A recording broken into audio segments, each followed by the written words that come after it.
Dashcam style. I actually like the name Scattering Light, so that might be the official name after this point.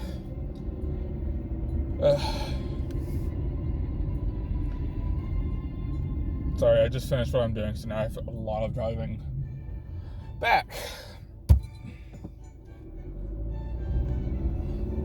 Yeah, almost an hour of driving. What is this? Oh. For a 10-minute thing for almost an hour of driving back. Whatever. You do what you gotta do.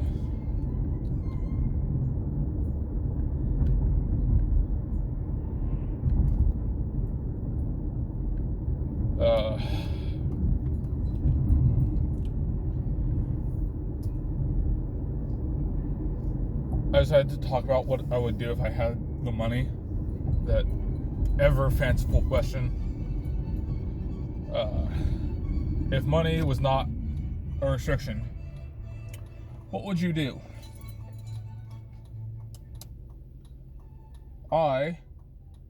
If I had an unlimited source of money to do whatever I wanted, one of the first things I would do is start planting trees and moss everywhere I could.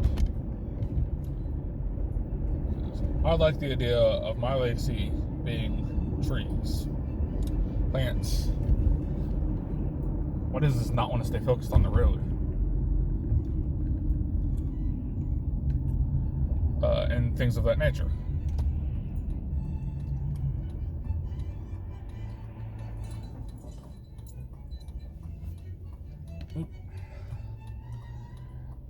The second thing I would do is buy up some of that weird unused land from old projects that got abandoned or didn't work out. Like Dallas's not super secret underground tunnel network, or that weird abandoned spiral building out in Houston. Abandoned spiral building. Speech is hard. And begin converting those into like weird playpens for myself and others.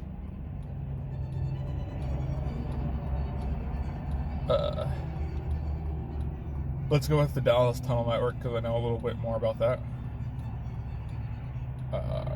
That place was abandoned. Well, put into disuse rather. It's not technically abandoned. For two main reasons. One, the city of Dallas didn't exactly look like the look of a ghost town that 80% of the population suddenly all being underground was giving them. Because, I mean, when this place was in use, it was heavily used. Because Texas is known for some bad weather.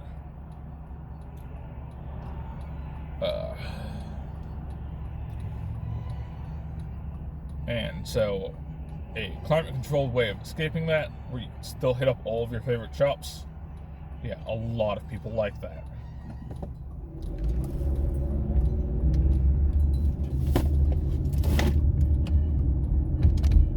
My stuff is hitting each other, great. Fine, whatever, I don't care. You'll get to look at the clouds again.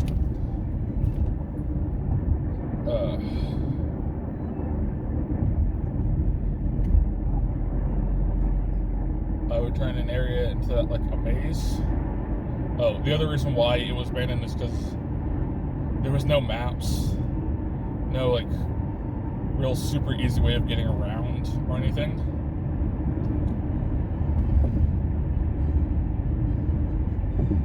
So the end result was it was a confusing mess of about 3 miles of randomly intersecting networks between different buildings.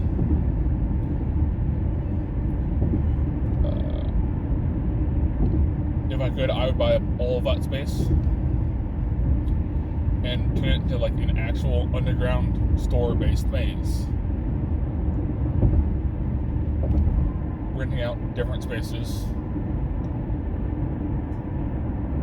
to different people on a rotating basis with a changing side network. As in, like, I would pay people to go and randomly move around specially made plaques with directions and maps to different places and just randomly switch them around. So it became basically impossible to navigate. And I would try and make that a big selling point.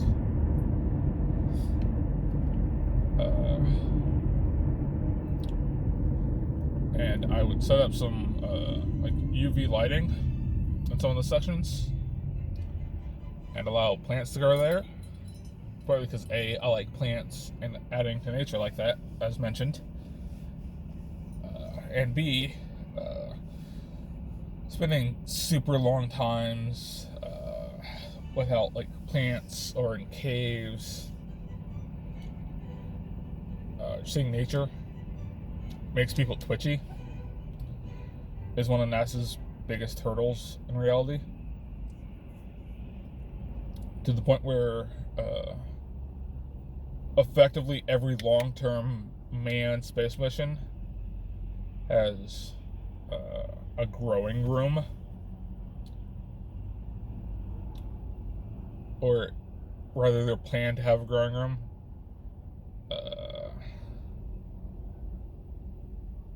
I think the ISS has algae or something, but there's plans for bigger and different ones for each type of spaceship. Because humans get twitchy without open spaces, sunlight, and nature. When you're in the empty vastness of space, open spaces can be either not enough and that you're only in a tiny, tiny spaceship, or too much because space is very, very big and very, very empty. And there's a theoretical concept out there known as space madness, where sitting there floating in the true nothingness can cause some people to go crazy. I'm on a tangent, but whatever. This entire video, or channel, sorry, is just a place for me to let my ADHD run, so I'm not going to stop myself when I go on tangents like this. But, that's what I do. As like the first two projects was plants and create an underground maze network under Dallas using its already existing underground maze network. I'd also try to find the even older, secreter abandoned tunnels that are from Prohibition, but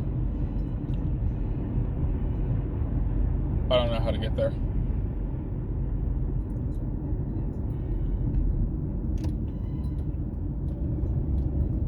So I don't know how big they are or what to do with them. Yeah. Dallas isn't like a super huge city. Isn't old as a super huge city, rather. It is a big city. But it's old enough that it has a lot of weird little hidden secrets in it.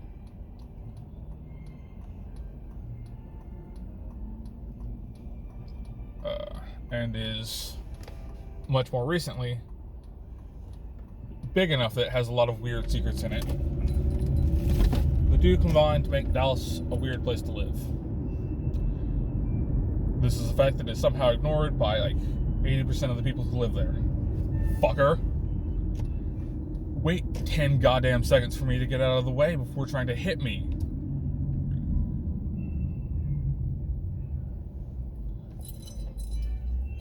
Sorry, a guy just tried to turn into a shop building from the other road. by going through an area that doesn't have any kind of stop sign for this road, which means he's supposed to wait for everyone to get the fuck out of the way. Instead, he started driving and almost hit me. Because people are dickbags.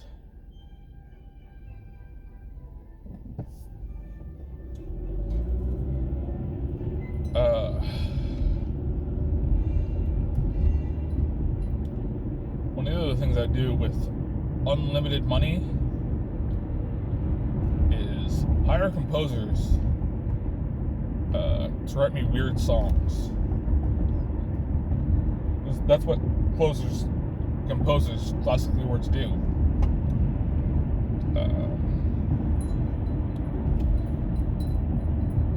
A rich, wealthy patron would find someone whose music he kind of liked, tell them to start adding interesting elements like new instruments, different tempos and stuff like that, tell them to add that, and the better the rich person liked it, the more the composer would get paid.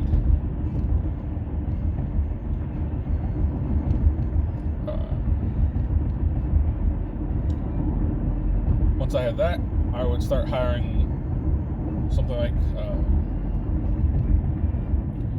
a troupe of actors and some playwrights or something, which amazingly enough are still things despite the concept being hundreds of years old. I mean, troupe of actors, not playwrights. Obviously, playwrights are still a thing. But traveling troupes of actors are still a thing, and that's kind of wild to me. I would hire a couple of those out to write a play around whatever music I got. I don't even know if I would listen to the music first. You know, I don't think I would. I would have the composer hand it directly over to the playwrights and have them effectively use that music to determine what kind of play and stuff to write around the music. It'd be a weird idea. And then experience both for the first time ever at the same time in some kind of like big showing.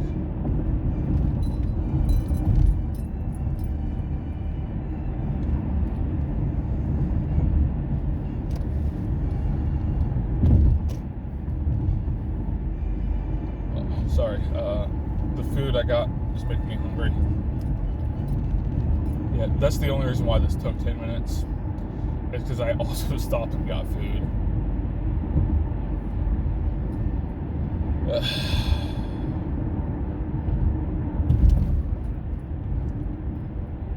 whatever.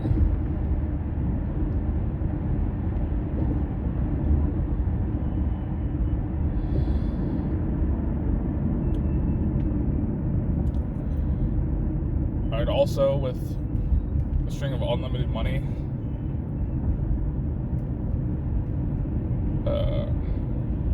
begin a minor space program, but not like what Jeff Bezos and Elon Musk are doing with like, rich people trips to the moon or whatever. I don't care about that. I begin a program where you can donate or sell your body and plant waste, and maybe even body waste. I don't know. I'd have to talk to more professionals about it, but it would effectively be catapulting your body, plant waste, seeds, and other things like that onto Mars.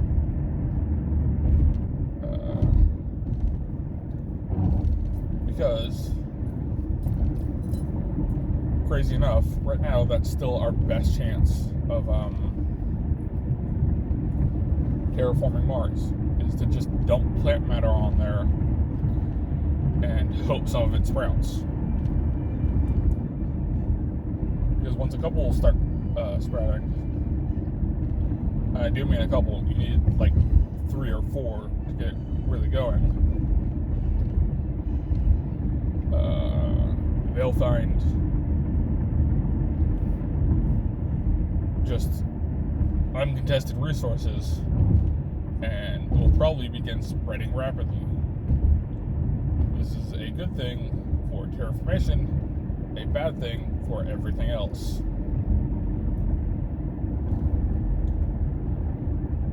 But in theory, there's a 0.0000001% chance that anything we dump on Earth will survive perfectly on Mars. I think it's actually smaller than that. I think it's like 1 to the negative 27th power or something.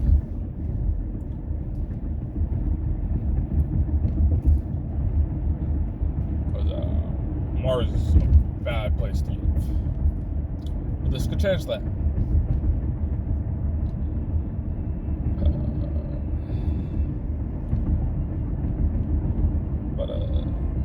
The hope for that is to, it'd be a cool thing for people to be able to do is like, I want to be buried on Mars. And their body, probably a wood casket or something, with no, whatever you call it, in their body, formaldehyde or whatever.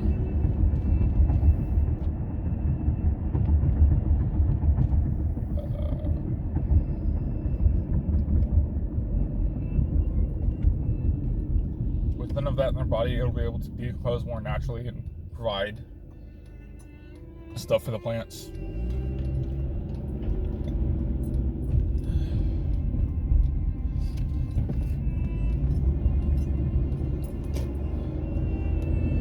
But I don't know how viable, like, using that as a randomized growing method would be, especially since there's not, strictly speaking, enough water for plants like for most plants to grow on Mars. There is water on Mars, it's just at the frozen caps, mostly. And you would want to be dumping most of this plant matter near the equator. Because Mars is cold. Like, there are hot days at the equator in summer are like 70 F.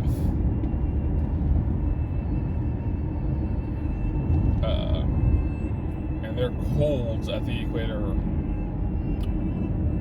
are like 20 F.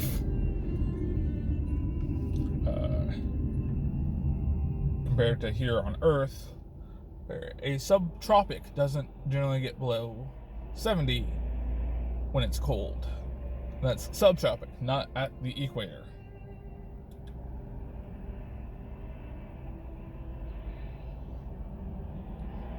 But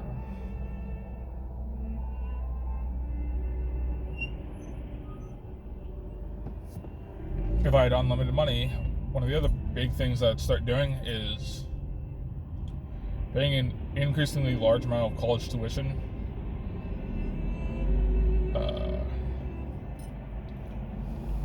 For obvious reasons. But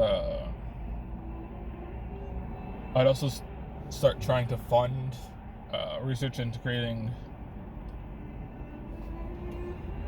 what would effectively amount to a solar mirror to block out a lot of escape on Venus and stuff. Based off of Quartzker's art video I saw. I'll link that, probably.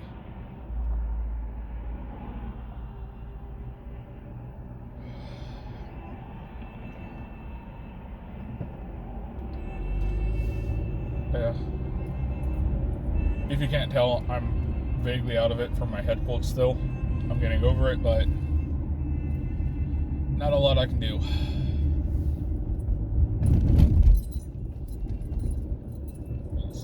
I do not feel great. Otherwise, a lot of the stuff I'm talking about would be more in-depth with planning and stuff, but it's not, because I'm not great, and this is all improv. Because it's ADHD running wild. Woo! But thank you for listening, if anyone's even been listening.